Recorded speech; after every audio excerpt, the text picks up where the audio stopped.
Hello दोस्तों, स्वागत है आप सबका मेरे यूट्यूब चैनल पे। और मैं इस मांगा का चैप्टर 24 लेके आ चुकी हूँ। तो चैप्टर की शुरुआत होती है कि जहाँ पे सेंजन खड़ा होता है और उसके बाजू में कोई आया होता है ना, तो ये और कोई नहीं, ये लेले होता है। और लेले सेंजन के पास आके सेंजन से कहता है कि खेल में यहाँ तक पहुँचने के लिए, मतलब कि परीक्षा में यहाँ तक पहुँचने के लिए और जीतने के लिए कड़ी मेहनत की जरूरत होती है। और तुम अपने कार्ड को अच्छे से खेलना जानते हो, तुम एक बदमाश के बेटे हो। मतलब कि लेले सेंजन को बहुत ज्यादा बुरा बुला के रहा होता है और उसे है ना गुस्सा भी दिला रहा होता है। तब हम सेंजन को देखते हैं और लेले की ये सारी बातें सुनने के बाद उसे तो बहुत ही ज्यादा गुस्सा आ रहा होता है और वो कोल्ड आइस के साथ लेले की तरफ देखता है और फिर जोर से एक पंच को मारता है। तब जब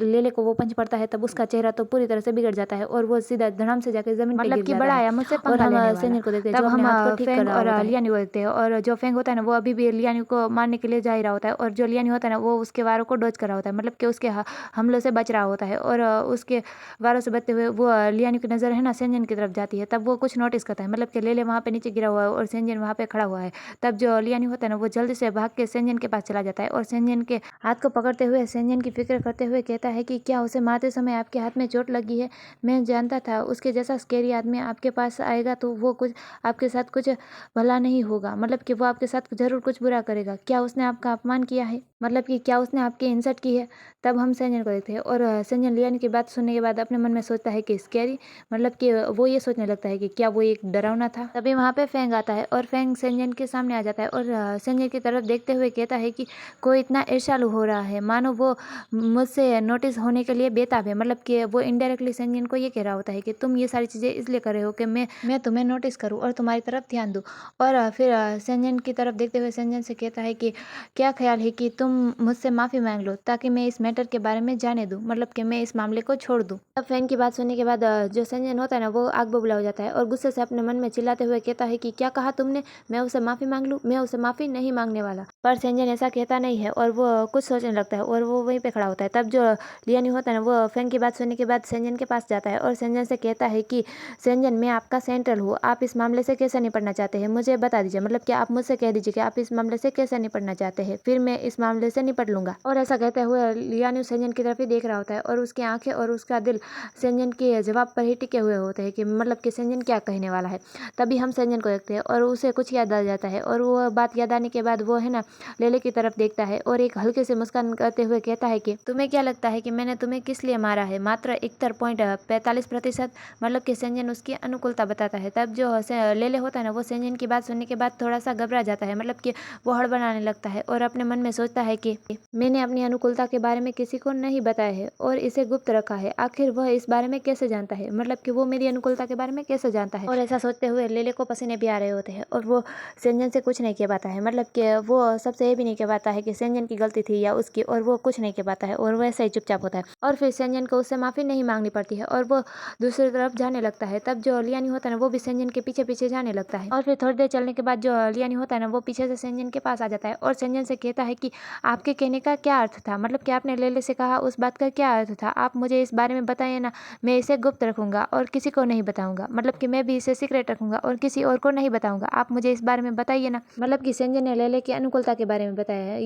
ये बात लियानी और वहाँ खड़े किसी भी इंसान को समझ में नहीं आई, लेकिन सिर्फ लेले को आई क्योंकि वो लेले की अनुकूलता थी और उसे पता थी, इसलिए सिर्फ उसे समझ में आया और इन सभी लोगों को नहीं आया है। इसलिए लियानी उस सेंजन से पूछ रहा है कि आपने उससे क्या कहा, मुझे बताइए ना। तब हम सेंजन को देखते हैं और लियानी की बात सुनने के बाद वो कुछ सोचने लगता है और वो ये सोच रहा होता है कि लेले और फेंग के बीच की वास्तविक अनुकूलता है, मतलब कि उनकी मैचिंग परसेंटेज 71.45% है, क्योंकि लेले ने अस्पताल की कंपेटेबिलिटी टेस्ट में फर्जीवाड़ा किया, मतलब कि रिपोर्ट को बदल दिया और फिर फेंग के सामने जाके ये कहा कि उसकी मैचिंग परसेंटेज 80.6% है, जबकि उसकी असली अनुकूलता 71.45% है, जो कि फेंग और सेंजन के अनुकूलता यानी कि उन दोनों की मैचिंग परसेंटेज से 10% कम है। यही कारण है कि लेले अपनी भावनाओं को फेंग के सामने कहने से झिझकता है और सेंजन ये सारी बातें सोच ही रहा होता है। तब जो लियानी होता है ना वो अभी भी पूछ ही रहा होता है कि आपने उससे क्या कहा है, मुझे बताइए ना। तब जो सेंजन होता है ना वो लियानी को खुद से थोड़ा सा दूर करता है और कहता है कि ये कुछ भी नहीं था, मतलब कि ये कोई बड़ी बात नहीं थी, और कहता है कि चलो ऊपर चढ़ते हैं और झंडे को हासिल करते हैं और फिर इस गेम को जीत जाते हैं, मतलब कि इस खेल के विजेता बनते हैं। और ऐसा कहने के बाद सेंजन उस चट्टान की दीवार के पास जाता है और वहां से चढ़ने वाला होता है, लेकिन तभी उसे कोई पीछे से रोकता है और आवाज देता है और ये और कोई नहीं, यह फेंग होता है। और फेंग सेंजन को रोकते हुए कहता है कि सेंजन, मुझे संदेह है, मतलब कि मुझे इस बात का शक है कि इस चट्टान की दीवार के ऊपर अब तक कोई भी नहीं चढ़ पाया होगा। जरूर ऊपर के कुछ जगह पे झाल छुपे हो सकते सकते हैं, तो तुम मुझे अपने साथ ले जाने की अनुमति दो, मतलब कि तुम मेरे साथ चलो, मैं तुम्हारी रक्षा करूंगा और तुम्हें हर खतरे से बचाऊंगा। तब सेंजन उसकी तरफ देखते हुए कहता है कि नो थैंक्स, मतलब कि नहीं शुक्रिया। और फिर अपने मन में सोचने लगता है कि क्या इस उपन्यास में, मतलब कि इस स्टोरी बुक में कोई बग घुस गया है। फैंग उस इंसान के प्रति इतना प्रेम क्यों दिखा रहा है जिससे वो पहले नापसंद करता था, मतलब कि वो मेरे साथ इतना अच्छा क्यों बन रहा है। तभी फैन को पीछे से हांजिंग आवाज देता है और कहता है कि यहाँ वापस आओ और हमें अब परीक्षा पर अपना ध्यान केंद्रित करने की जरूरत है, मतलब कि अभी हम सिर्फ परीक्षा पे अपना फोकस करना होगा और तुम लेले को ऊपर ले जाओ। तभी फैंग कहता है कि ठीक है, और फिर लेले की तरफ देखते हुए कहता है कि तुम मेरा थोड़ी देर यहीं इंतजार करो, पहले मैं सेंजन को ऊपर छोड़ के आता हूँ, फिर मैं तुम्हें वापस लेने आऊंगा। तब हम सेंजन को देखते हैं और सेंजन अपने मन में ये सोचता है कि मैंने अभी उसे मना किया, फिर भी वो मुझे अपने साथ ले जाने की बात कर रहा है। और फिर सेंजन उसकी बात के ध्यान ना देते हुए थोड़ा सा पीछे जाता है और फिर भागते हुए आगे की तरफ आता है और फिर वो चट्टान पे एक जगह पे जंप लगाता है, मतलब कूदता है और फिर दूसरी तरफ से कूदता है और अपने हाथ से उस चट्टान को पकड़ लेता है और फिर अपने दूसरे हाथ से दूसरी चट्टान को पकड़ लेता है और फिर धीरे धीरे करके वो ऊपर चढ़ने लगता है, मतलब कि ऊपर की ओर चढ़ने लगता है और फिर सेंजन ऊपर चढ़ भी जाता है। तभी है ना हम हांजिंग और लेले को देखते हैं और वो सेंजन को ऐसा चढ़ता हुआ देखकर और वो चढ़ भी गया ये देखकर वो दोनों बहुत ही ज़्यादा शौक में होते हैं और वो बहुत ही ज़्यादा सरप्राइज भी होते हैं। और जो लेले होता है उसका मुंह तो खुला का खुला ही होता है और जो हांजिंग होता है ना वो कहता है कि क्या वो सच में एक गाइड ही है ना। और हम लियानी को देखते हैं और वो भी सेंजन की तरफ ही देख रहा होता है और सेंजन की तरफ देखते हुए अपने मन में सोचता है कि उसे चढ़ता हुआ देखकर मेरे पैंट में तो चींटियां ही लग गई, मतलब कि वो कितना कैपेबल है। और फिर लियानी फैंग की तरफ देखता है और फैंग को चैलेंज करता है कि चलो देखते हैं कि कौन सबसे पहले ऊपर चढ़ता है। और ऐसा कहने के बाद वो दोनों आपस में रेस लगाते हैं और वो दोनों ऊपर चढ़ने लगते हैं और हम ऊपर सेंजन को देखते हैं जो उनकी तरफ ही देख रहा होता है और फैंग और लियानी अभी भी रेस कर रहे होते हैं और ऊपर चढ़ रहे होते हैं। तभी जो लियानी होता है वो आखिरी चट्टान पे आकर सेंजन की तरफ देखने लगता है और वो ब्लश कर रहा होता है, मतलब कि वो शर्मा रहा होता है और वो सेंजन की तरफ ही देख रहा होता है, लेकिन तभी वो उसे ध्यान नहीं देता और जो फैन होता है ना वो मौके का फायदा उठाते हुए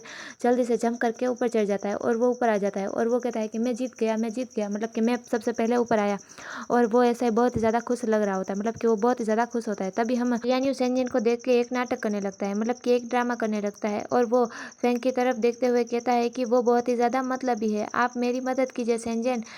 एक उगरी हुई चट्टान पर झाल वाला तीर लगा था जिससे मेरे हाथ में कट लग चुका है, मतलब कि मुझे चोट लगी है और मैं यहाँ से गिरने वाला हूँ, तो प्लीज़ मुझे अपना हाथ दीजिए और मुझे ऊपर खींच लीजिए, मुझे बचा लीजिए सेंजन। तब हम फैंग और सेंजन को देखते हैं और वो दोनों लियानी की तरफ ही देख रहे होते हैं, मतलब कि उन दोनों को ही पता है कि लियानी ड्रामा कर रहा है, इसलिए वो दोनों लियानी की तरफ चुपचाप देख रहे होते हैं। तभी जो लियानी होता है ना वो जोर जोर से चिल्लाने लगता है और कहता है कि सेंजन मुझे बचा लीजिए, मुझे बचा लीजिए। और है ना वो सेंजन की तरफ बड़े ही पपी आइज के साथ देखता है। तब लियानी की इतनी ज़्यादा एक्टिंग देखने के बाद सेंजन उसके पास आ ही जाता है और लियानी को अपना हाथ देता है और जो लियानी होता है ना वो सेंजन का हाथ पकड़ लेता है और जो सेंजन होता है ना वो लियानी को फिर ऊपर खींचने लगता है और लियानी को ऊपर खींचते हुए अपने मन में सोचता है कि अगर फैन अभी यहाँ नहीं खड़ा होता तो शायद मैं यहाँ से चला जाता, लेकिन अभी वो यहीं पर खड़ा है और मुझे उसे ये एहसास दिलाना होगा कि मैं अभी किसके साथ खड़ा हूँ, मतलब कि अभी मैं किसके साथ हूँ। और लियानी की तरफ देखते हुए सोचता है कि और इससे भी ज़्यादा मैंने उसके साथ मानसिक संबंध बना लिया है, मतलब कि मैंने उसके साथ टैग किया है। मेरी प्रवृत्ति मुझे किसी भी स्थिति में, मतलब कि किसी भी हालत में उसके साथ कंधे से कंधा मिलाकर चलने के लिए प्रेरित करती है। और फिर सेंजन लियानी को ऊपर खींच लेता है और ऊपर आने के बाद लियानी स्माइल करते हुए यानी हंसते हुए सेंजन से कहता है कि सेंजन तुम बहुत ही स्वीट हो, मतलब कि तुम बहुत ही प्यारे हो। तब लियानी की बात सुनने के बाद सेंजन लियानी की तरफ देखने लगता है। तब लियानी कहता है कि मैं जानता था कि जब मैं खतरे में होऊंगा तब तुम मेरी रक्षा जरूर करोगे, मतलब कि तुम मेरी रक्षा जरूर करोगे।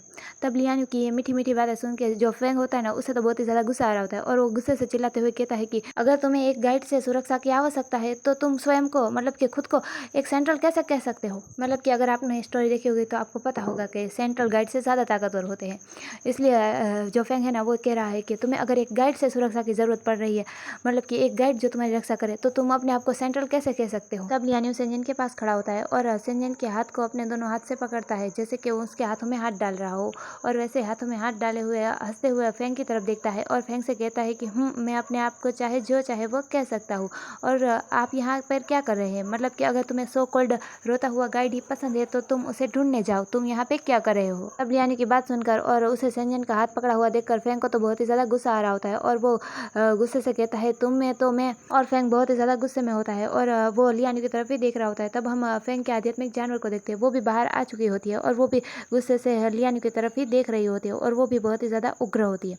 और हम फिर फेंग को देखते हैं, वो गुस्से से वहाँ से चला जाता है और जाते हुए पीछे मुड़ता है और सेंजन से कहता है कि तुम्हें इसके जैसे